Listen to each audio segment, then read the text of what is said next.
Sohana online থেকে বলছি। আমার আজকের টপিক শীতকালীন রোগ নিয়ে সচেতনতা। শীত এলেই আমাদের জীবনযাত্রায় আসে পরিবর্তন। আর এই সময়টাতে সর্দি, কাশি, জ্বর, ফ্লু, শ্বাসকষ্ট, ত্বকের শুষ্কতা ও ভাইরাল জ্বরের মতো নানা রোগের ঝুঁকি বেড়ে যায়। ঠান্ডা আবহাওয়া ও অসচেতনতা এসব সমস্যাকে আরো বাড়িয়ে তোলে। তাই শীতকালীন রোগ সম্পর্কে আগে থেকে সচেতন হওয়া খুবই জরুরি। শীতে শরীরের রোগ প্রতিরোধ ক্ষমতা কিছুটা কমে যায়।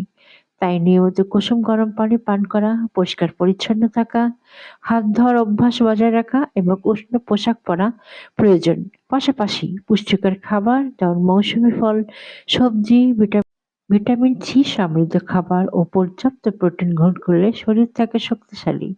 হালকা ব্যায়াম, নিয়মিত ঘুম এবং শীতকালীন রোগ থেকে অনেকটাই সুরক্ষা পাওয়া যায়।